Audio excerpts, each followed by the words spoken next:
All right, well, I'll get started on the introduction while our attendees join us.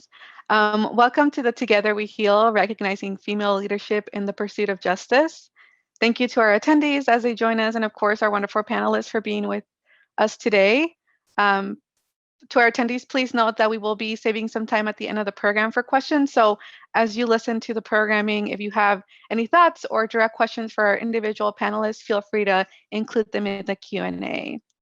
The Parliament of the World's Religions was created to cultivate harmony among the world's religious and spiritual communities and foster their engagement with the world and its guiding institutions in order to achieve a just, peaceful, and sustainable world.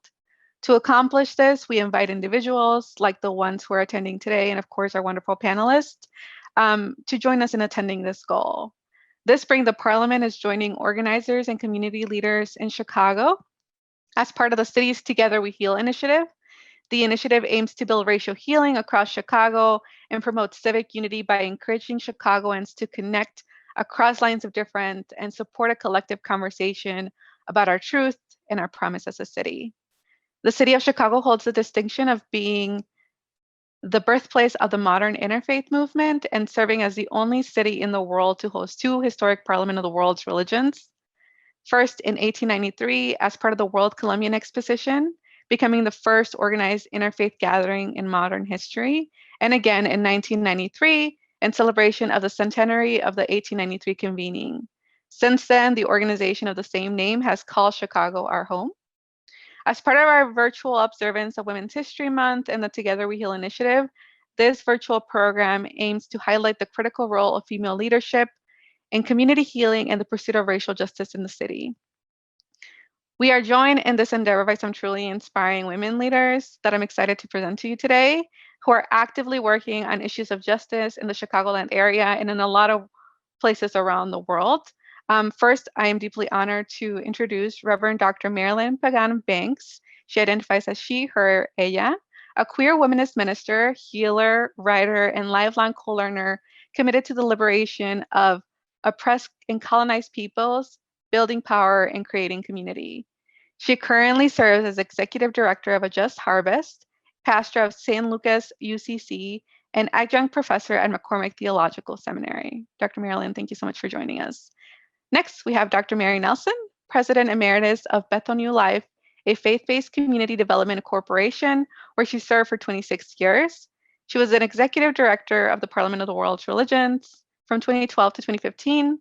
She is on the faculty of ABCD, Asset-Based Community Development Institute at DePaul University, and serves on the board of Christian Community Development Association, where she recently spent almost a year as an interim executive director. Dr. Mary, thank you so much for joining us. Next, we have Reverend Dr. Walter N. Middleton, the 13th Executive Director of Community Renewal Society, a 130-year-old faith-based organization that works with communities to address issues of racism and poverty in the Chicagoland area. Reverend Middleton's advocacy work addresses systemic cultures of violence and racism against marginalized communities from Charleston, South Carolina, and Cleveland, Ohio, to Hebron, Palestine, and Sao Paulo, Brazil. She's a griot poet, activist, vocalist, social critic, community organizer, and healer committed to actualizing the vision of a beloved community. Again, thank you so much for joining us.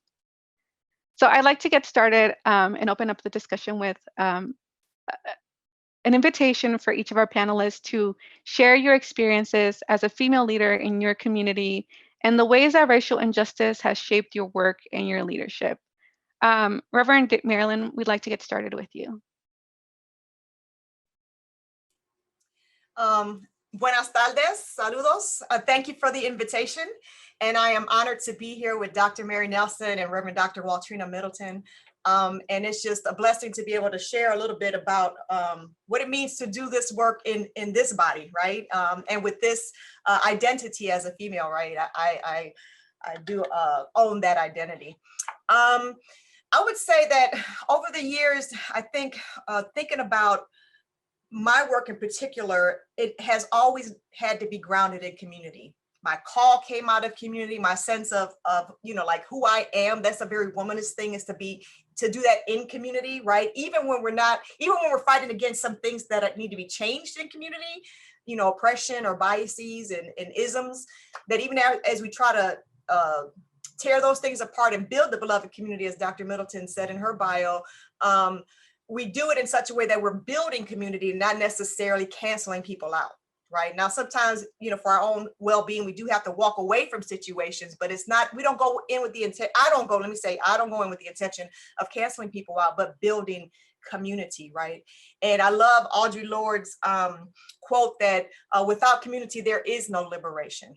And I know for a fact, in the way that I work and the way that I organize, and like I said, my sense of call comes from understanding my responsibility and accountability to community, and the way that we are sort of mutually accountable to one another.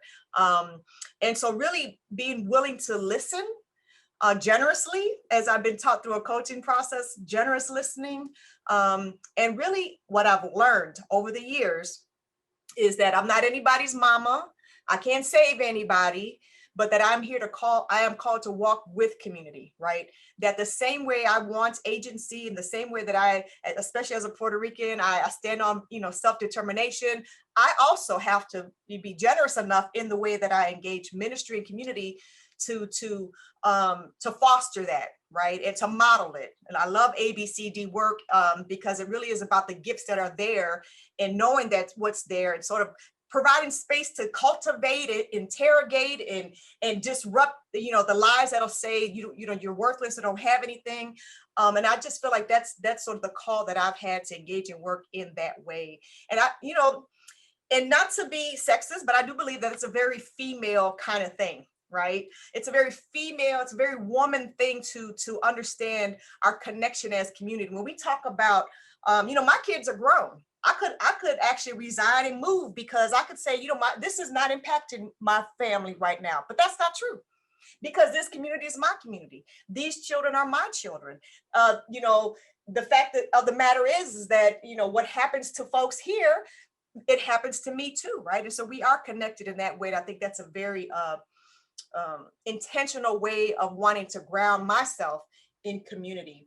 And in terms of how racism has impacted the work, it's really, again, being willing to call BS, and I really try not to cuss on your webinar, but, I live in Rogers Park. We're founded in Rogers Park. And so any Rogers Parkers that are listening, I mean this with a whole lot of love. We boast being one of the most diverse communities in the nation. But we still have a lot of work to do around anti-Blackness and what it means to live in a space together, but actually live in a space and be community together, right? I can have a neighbor who's from around the world and I can brag about it, but if I've never spoken to them, never connected with them, never figured out how our children, are impacted by what's happening in our community, I can just stop with all that, right? So really being mindful of conversations around anti-Blackness, conversations around what it means to really be in support of our immigrant siblings, and really not allow for anybody to cause us to apologize for showing up in our own skin with our own experience, and really speak against those things that impact us and our communities. And so I probably went way longer than 5 minutes, but that's sort of how I come at it. I hope I answered your question, Miriam. Absolutely. Thank you so much, Reverend Marilyn. Mary, let's check in with you. Can you share some of your experiences? Oh, you're muted, Mary. All right. It's just a delight to be here with these other ladies and as the elder in the group. I want to start with going back. I grew up in a home where my mother, who called herself a housewife, but at the age of 80, she put herself in front of a boat in the Trident nuclear submarine and protested and got arrested and protested that. So I come from strong roots in the commitment of justice. And my dad, grew up in Washington, D.C., where our church was the first mainline Lutheran church and first mainline church to integrate long before the Supreme Court decision. So it's in my blood. But I came here to the west side of Chicago, where I still live and work and worship. And 3 days after we got there, my brother became a pastor at Bethel Lutheran Church. the riots took place, and the National Guard troops were marching on our streets, and our buildings were burning at at Madison and Pulaski. And I always like to say it's been a riot ever since. So I grew up in a time when the external thing, I grew into work in the time when the external things were pushing at us. And that very next summer is when Martin Luther King came to Chicago and lived on the West Side. And we had a group both from the community and then a group of students with us. And we would go every Saturday to the marches of King marches into Belmont, Cragen and Cicero and all of those places with our van full of people. And I'll never forget one time that on the Friday evening before the march in a West Side church, King was preaching and getting us all revved up to go on the march the next day. And, you know, he would always start low and slow, and then he would build up to a crescendo. And this time he was talking about, we got to tear down these walls of racism. We got to tear down the economic oppression. We got to tear down these walls. And Mahalia Jackson was there. And she got up and she sang, Joshua fit the battle of Jericho, and those walls are come a tumbling down. And we were all hooping and hollering. And then the next day we marched into Belmont Cragen. And King was always in the front of the line with the other pastors, and they were linked arm in arm. And Mahalia was on the outside, but 3 rows back. And I was a row behind Mahalia in that march. And, you know, the shouts of go back, you know, go to your own country, the kind of shouts that we hear now again, you know, it's just amazing. But anyway, and people were white folks were shouting and screaming on either side of us. And I'll never forget one beer-bellied man with a ruddy face, white man with a ruddy face, was so angry, and he gave a big blob of spit, and it hit Mahalia on the cheek. And she stopped the whole line of the march. And she looked at this man and she said, God bless you, my son. And he shriveled up like Judas Iscariot and went away. And that was my first lesson in the power of nonviolence.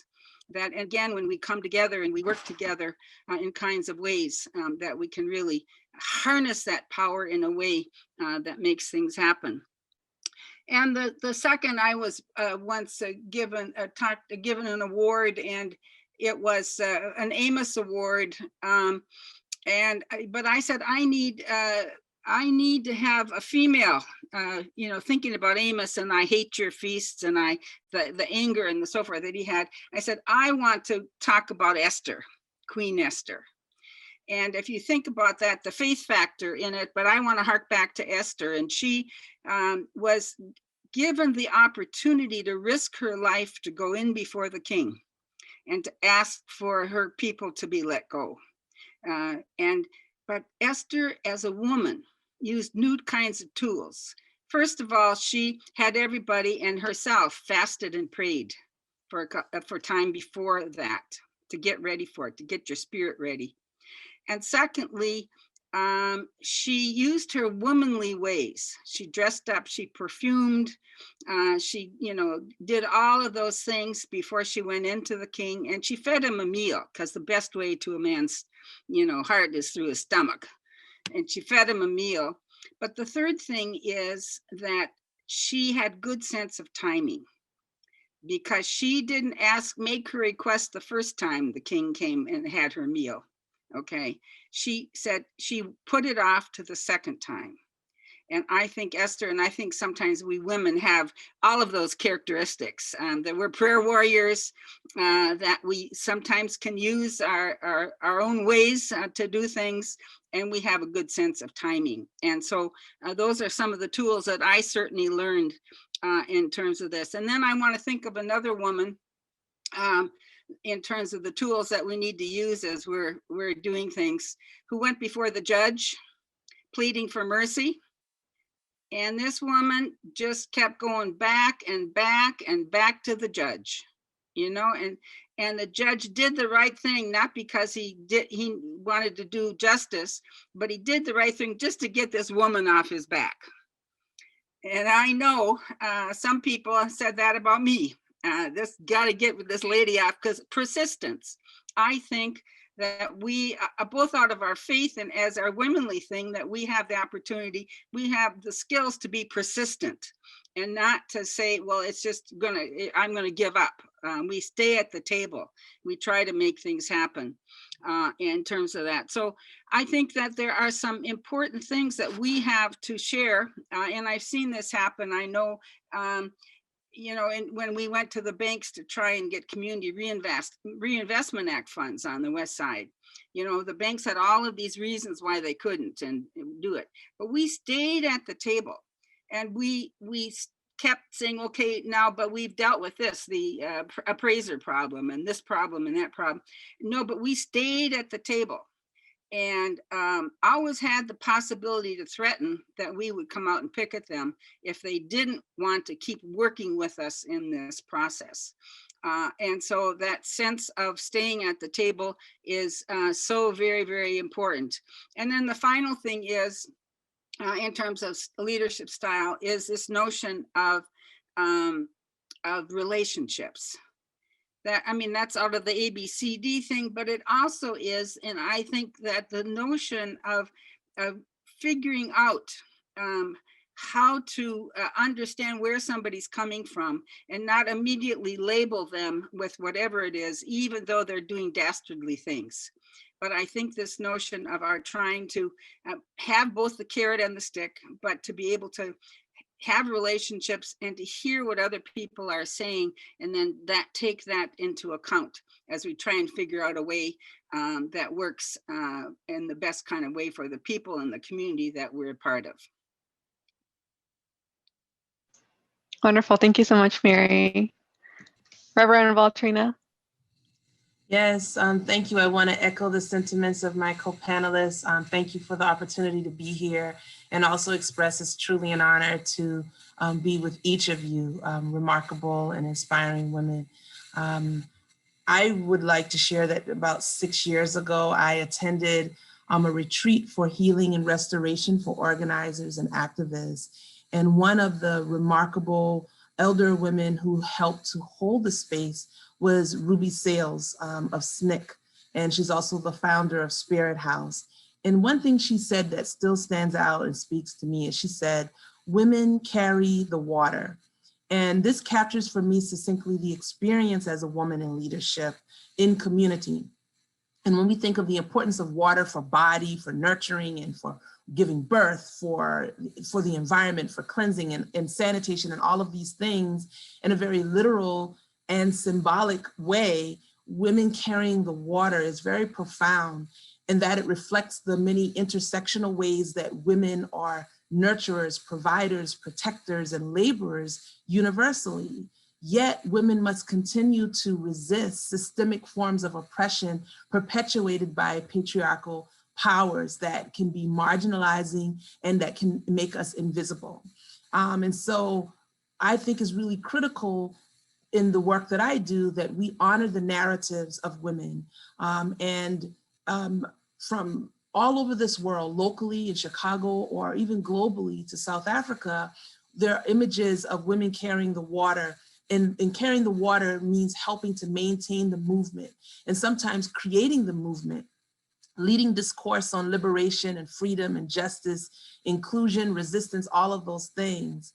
When I think of women like Winnie Mandela, Coretta Scott King, Mamie Till, you know, these are women who helped to make sure that movement lived when those male counterparts were removed from society, either incarcerated and criminalized or murdered, and exposing the injustices that harm our community. And one of the powerful and inspiring roles that I have experienced with women in leadership is the fact that even as women have faced marginalization ourselves, it's still critical, especially from a womanist point of view, it's really critical to make sure that we are lifting up the cause of the village, of the whole community. And so we have women that are leading movements, creating movements like Black Lives Matter, but Black Lives Matter was created in response to the murder of Trayvon Martin, who was killed in Sanford, Florida. You know, most people became familiar with Black Lives Matter following the murder of Michael Brown in Ferguson, Missouri.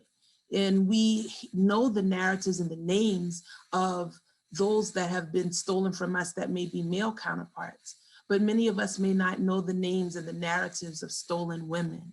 And so the power of women to also be able to lift up the suffering of those that help to make our community as a whole, while also still fighting and insisting on inclusion amidst their own struggle, is something that I think is really powerful. And for me, in the work that I do as a clergy, as an organizer, and one committed to human rights around the world, it's really important that it's intersectional, that it's inclusive, but also that we honor the voice and narratives of women, persons who identify as women, transgender women community that are systemically, disproportionately harmed by hate crime, by police brutality and the like. And so when we are thinking about the ways that women engage this work, it must be, as I heard my co-panelists both share, it must be inclusive, where we're at the table, where we're not forgetting the narratives and the ways that we enter into this work together. And I think that it's really important to think about the ways that women are even in sometimes forced to be there. I speak of my work in Palestine, where there are night raids, and in the middle of the night, young boys and men are taken from their homes. And who are left to maintain community? The women. Here in the US, the prison industrial complex, for-profit prison industrial complex, criminalize and remove men and children from the home. And it's the women who remain. And often at the same time are also battling sexual violence and other forms of discrimination in terms of their pay and the ways that they are able to survive. And so I think that it's important to celebrate and honor and affirm the sacrifices, the challenges that women face. It's also important to honor and celebrate the ways that women, in spite of those challenges, have been determined to create an inclusive space for all, so that we can transform the ways that we receive and imagine the ways that women are affirmed in these diverse spaces. From the front lines in Ferguson, as was shared, to the palace, like Queen Esther, or wherever women are present in this world. And so, and this is really important because race is intersectional with this as well. It's not only sexism and classism, but all of those, and violence.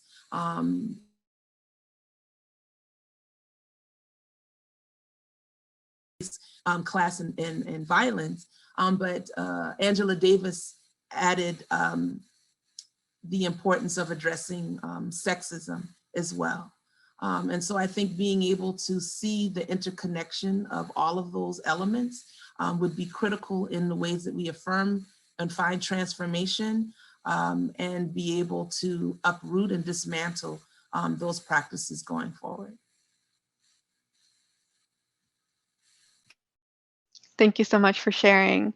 I think, you know, as we move kind of into the next topic of conversation, one of the things that really emerges is the idea that none of us exist in a vacuum, regardless of who our community is, whether it's chosen or created, and the intersectionality that exists within it.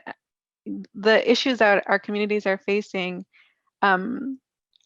are always interconnected, and our work should be too. So our next really topic of conversation is kind of focused on that. Our communities in our city have faced a really tough year with COVID, which has really negatively increased inequality and violence, and disproportionately the people who are already dealing with it. Can you share some of the tools or the lessons from your work that have helped you in your community heal from trauma caused by these inequalities? Mary, do you want to get us started? Sure. I think one of the things that this the year has done is it's like taken the coverings off of all all the sores that are in our society, whether it's the gap in the healthcare system, whether it's the George Floyd and the whole sense of recognition in some sense of the racial inequalities and the police and the violence there. And it, in so many ways, the whole environmental thing and all of that, so that in some sense, the sores of society are more evident now than they were before. And that's a first step, some sense of recognition or some sense of beginning. And I, as a white person, in the midst of all this, I'm very clear about the fact that that we're just touching the surface of understanding the kinds of not only inequality, but the impact of racism. And the sense of white superiority, how so embedded it is in our society. So in some sense, the combination of the COVID and the George Floyd, which was was the tipping point, I think, for a lot of things. So it helped us begin to look at that. And one of the things that it just recently, because of the anti-Asian kinds of things, I was in a lament and prayer vigil through Christian Community Development Association with our the Asian Affinity Group of CCDA. And I can just say, as a white person who has nieces and nephews who are Korean and Vietnamese and Cambodian in my brother's family, but I never understood the depth of the anguish of the kinds of things that have been happening in the Asian American community, and we wept together as we lamented. Sung Chang Ra, whose book on Lamentations is just powerful, helped to lead us in the lamentation about this. And the most powerful thing, because sometimes we as Christians want to go too easily to Easter. We want to circumvent Good Friday. We want to do a little bit and talk about Jesus on the cross, but we really want to go to Easter. And we cannot at this moment we cannot just move too quickly through the agony and the work that needs to happen. But we need to stay in the lamentation with the understanding that Easter will come.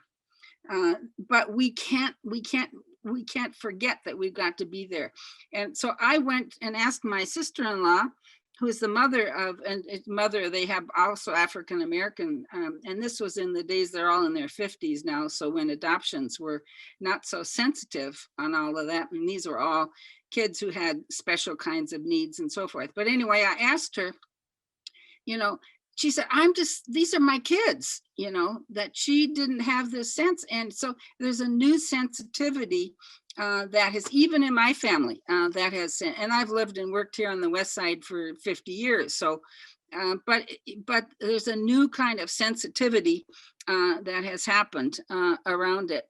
And I think also I don't know if you read the book on James Baldwin, what's his name? Who wrote it? But anyway, he so clearly Eddie Glaude. Yes, Eddie Glaude was just so fabulous in his insights. Clearly talks about the big lie, that particularly as white people, and as the only white person on this panel, I can.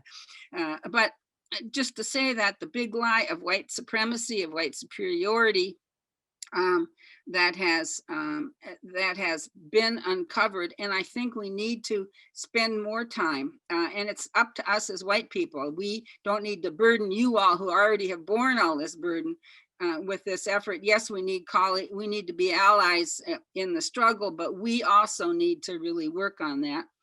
And then to think that so that book is called Begin Again, because what Glaude talks about is that James Baldwin had a sense of hope, even though he was so clear.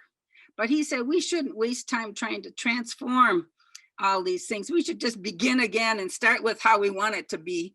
And who wants to come along, come along. and not worry about that. And then the other thing in terms of tools is I'm thinking of the strong women sisters, and the Nibby walkers and the water protectors along the line 3, and who are standing there on that Mississippi River and with their bodies. And we women have, again, that willingness to persist and to hang in there. And so there are so many, sometimes we need to stand. And then the final thing I want to say about tools is for particularly me as a white person in this setting, this notion of proximity. I think we can't pontificate from the edges and from our nice lily white suburbs or from our own comfort zones, that if we really want to be a part of the action, proximity, we have to be there at the places where it breaks Jesus's heart, which breaks God's heart. We have to be there standing alongside of and under the leadership of that next generation of doing it. So our capacity, the proximity of being there at the right place with our bodies. And that's what I love about my mother's witness, that she put her 80-year-old body in this little boat in front of the Trident nuclear submarine, because she said, I tried everything else and now I got to put my body where my mouth is. So that's one of the tools. Thank you for sharing, Mary. Reverend Walter, would you like to share? Yes, thank you so much for what you shared, Mary. I would say that the tools are just really simple that may sometimes be over or maybe underestimated. Going to the margins. Where are the places where voices are silenced or not valued or treated as if it's without humanity, lacking humanity? During the COVID plight that we are still experiencing, but particularly in the early stages, it was really critical for Community Renewal Society to look at the ways that persons who were in the prison industrial complex had access to resources that was critical for their well-being, for their healing and survival. We did not want the community there to be forgotten and ignored. When we started our conversations about COVID in the early stages last year around this time, some of our partners really likened COVID to Hurricane Katrina and Hurricane Rita, in the ways that the most vulnerable communities were labeled in such negative ways. Citizens of this country were called refugees. Persons who were trying to get resources so they could feed their babies and have health and medical resources were called criminals. Said they were looters. And they were literally fighting for their lives by climbing to their roofs, and they were dying on bridges and in these domes, these sporting domes. And so with COVID, we looked at the dangers of repeating our past. And so being able to go to the margins versus judging the margins and placing more stigma and labels on persons who are vulnerable was really critical. And also making sure that we address the critical needs for children and parents or families as a unit. Because the access that young people had to education did not just impact children who were in school, but their parents who were working families who could not afford to work remotely, who did not have access to the technological tools, et cetera, Wi-Fi and so forth, to be able to provide an at-home work and education environment.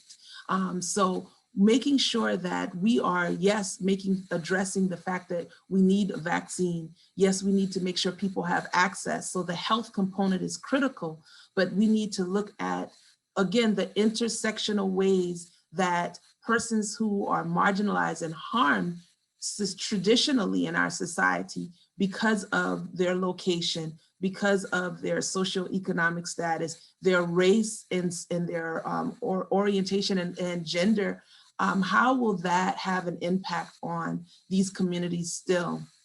And what are the ways that we can shine light on that so that persons are not taken to the brink of death because they don't have the resources to survive? But also holding space for lament and rage. And a lot of times it's prefaced with righteous rage, but it don't have to be righteous. It don't have to be pretty. It could just be, I'm pissed, I'm angry, I'm tired, you know, sick and tired of being sick and tired. And so how do we create imaginative space for people to lament and to cry out, you know, God, why have you forsaken me? And not be judged or criticized saying, where is your faith?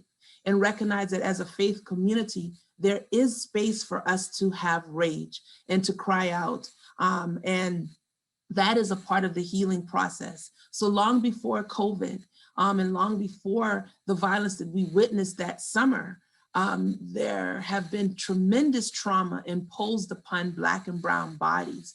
The sacrifice that Black and brown bodies have been forced to make in the history of this country and in our society, and to have a pandemic on top of racial unrest is just outright traumatic. And so to not lose your mind or to recover from the protracted violence that we continue to experience, it's really important to be able to tell your story, to be heard.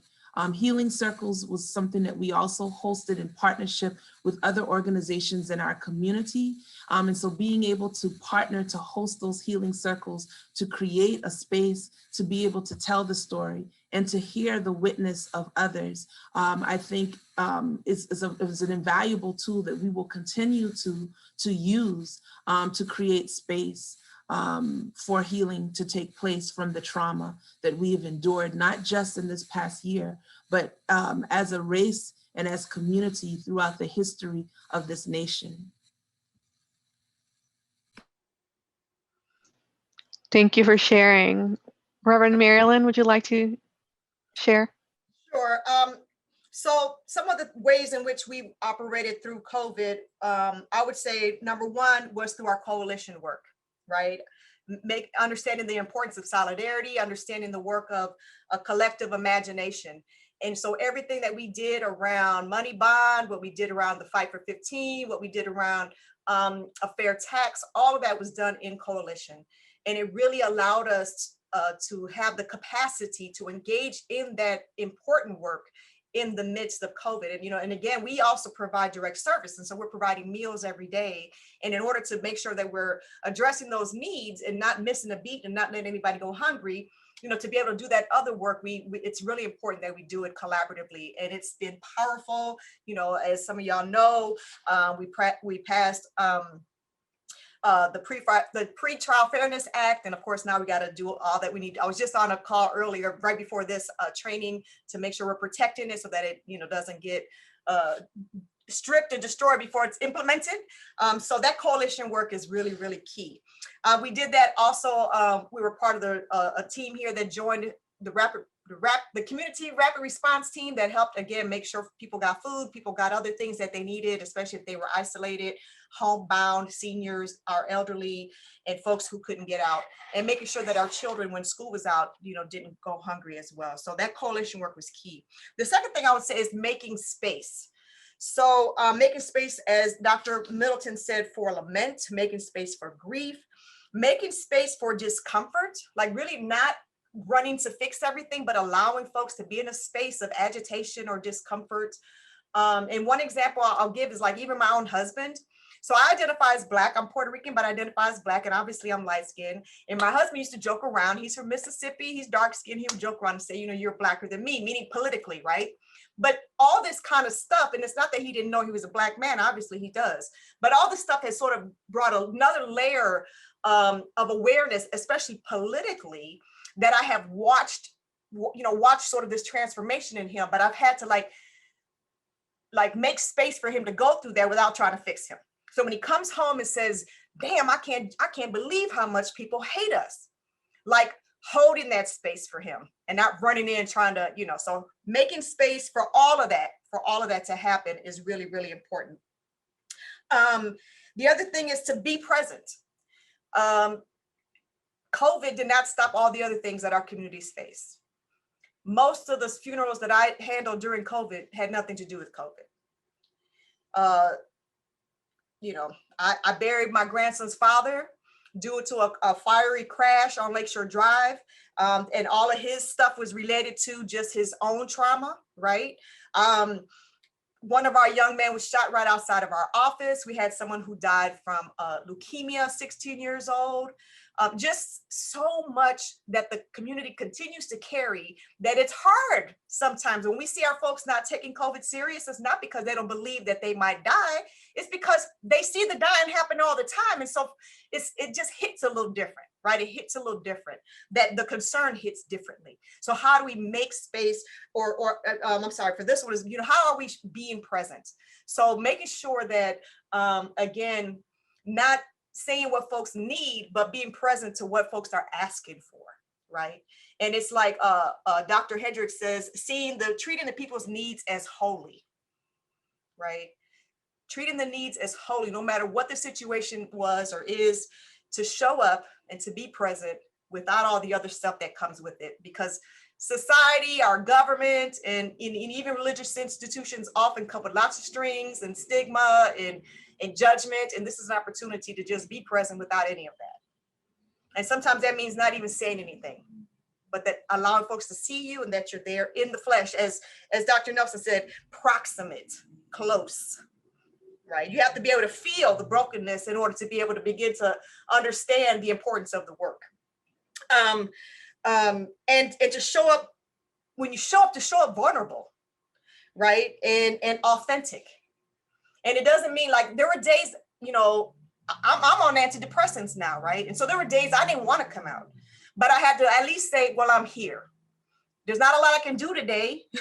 There might not even be a whole lot I can offer today, but I'm here, right? And so being present is key, because consistency and persistence, again, as we've heard, really matters.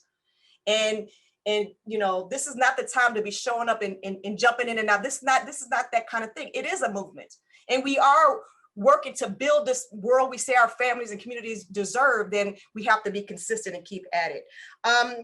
The other thing I would say is to be unapologetic. Like, we had to be unapologetic with our anti-racist lens and be unapologetic with our anti-colonial lens.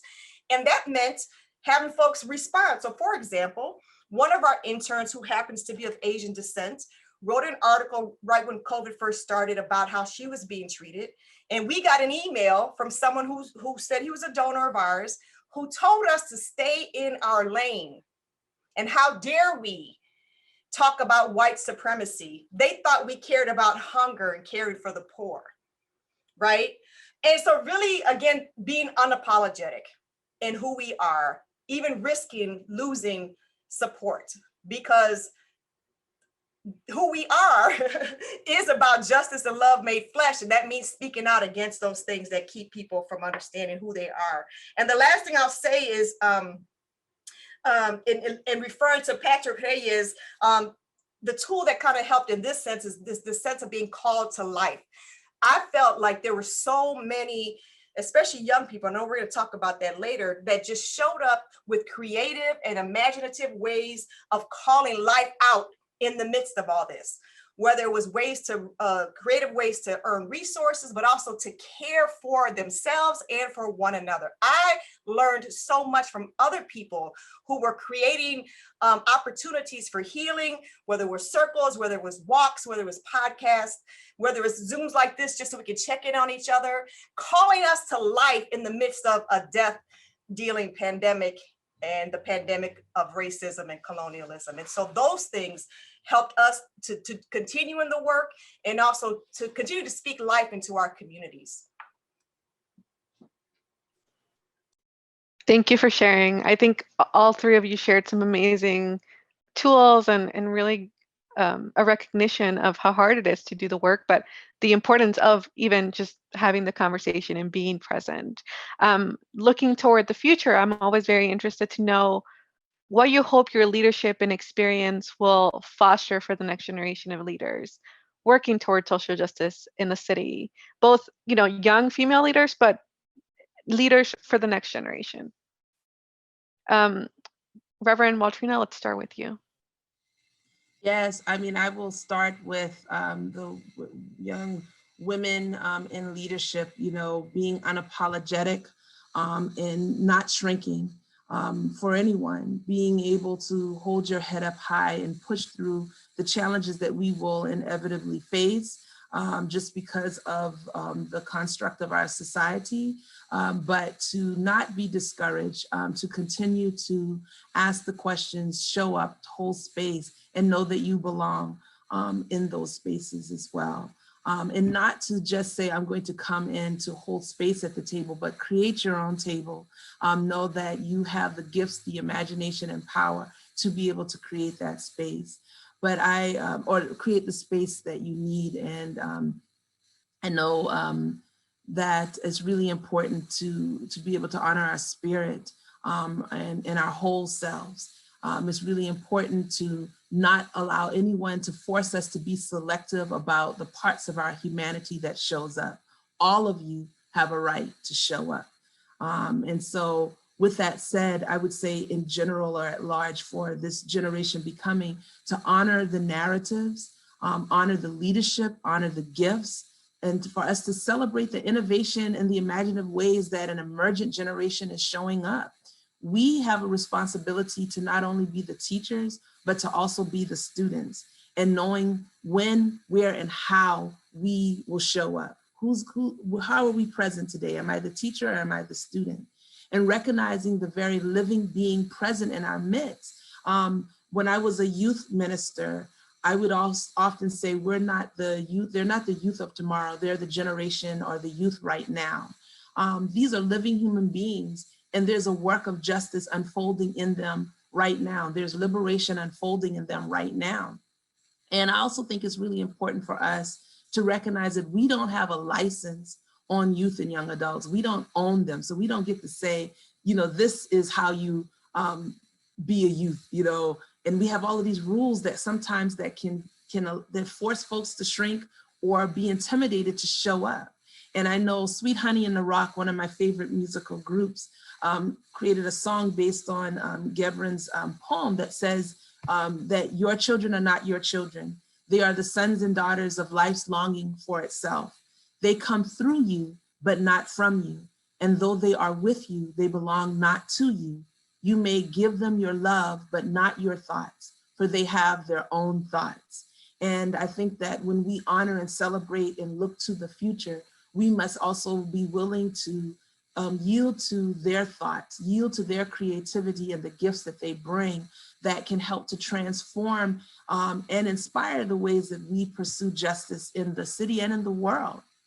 And so I would just, lean to caution us to remember that we have so much that we can gain and glean and learn from this generation that is becoming. Thank you. Reverend Marilyn, would you like to share? I just want to start by saying thank you to the younger generation. And even starting with my own grandchildren, they are helping me to become a better human being, even at 53. And so I do think that I agree that it's not about a future, but the gifts that folk have right now, because tomorrow is not promised. And so to say thank you for the ways in which you have been unapologetic, you have been creative, you have shown up, grounded in love for people, right? And really being willing to speak against the systems. And so I want to say thank you. And for the ways in which I continue to be taught as I am really trying so hard to move as Dr. Williams says in the book, Another Way, to move from warrior hero to warrior healer. And it has been in conversation and by the example of the younger generation that I've been able to begin to see a way towards that, even at 53, right? And so I want to say thank you. But I also want to apologize for the ways in which, from my generation, we thought we had all the answers, right? And so for the mess that we've made, and speaking personally from the ways in which, because I thought I was older, because I'm older or whatever, I thought that I had all of the answers, right? And so, to apologize and I think that that's necessary, because there is a rift that sometimes between the generations that I think needs to be healed in order for all of us to have the world that we want. Right. And so I'm willing to say thank you. I'm also willing to apologize. But I also think that we have to be willing to see each other, see the divine in each other, and to love her fiercely. Right. And so that's the invitation that I make in this work as we move forward. That's the hope and the possibility I still find in it. Thank you for sharing. Mary? Oh, it looks like you're muted, Mary. I said, as the old lady on this panel, I have a couple of things. And one is that I think in this time, that it's clear we can't go back to where we were, because where we were was not good. Okay, so that I think that's why we need to allow the next generation, the younger people, to try. And I always said that, for instance, at Bethel, when we put together the high school for dropouts, we had the freedom to try and do things differently, because what was being done didn't work, at least for having so many kids dropping out of school. So that gave us the freedom to teach ratios by shooting craps, and the freedom to try whole new kinds of things, because they held promise of being better than what is. And so I think we're in this moment of history when there is a kind of a freedom to try to do things differently, to try to get different outcomes that are more fair and more just and more environmentally sustainable, et cetera, et cetera. So I want to say to the next generation, and that's what gives me, what give me hope, is that you are free. Don't try and do what we've all been doing. You are free to try some new kinds of ways. And I think this applies even to us as churches, man, the church of our time and the next generation is going to look very different.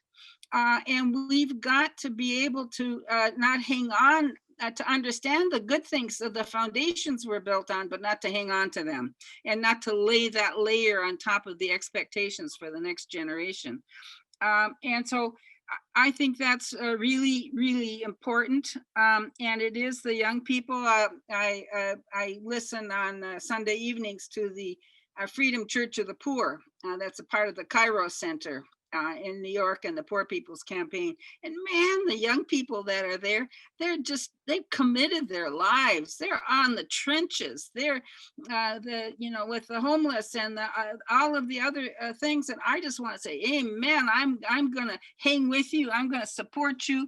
I'm going to march with you if you're close by. I'm going to do whatever it is, because I want to be on your side. You got the energy to do it. So that gives me the kind of hope and that we can mobilize folks. And then finally, I'd love, the Poor People's Campaign has this wonderful song, the Yara song. It says, somebody's hurting my sister, and it's gone on far too long. It's gone on far too long. It's gone on far too long. Somebody's hurting my sister, and it's gone on far too long, and we won't be silent anymore.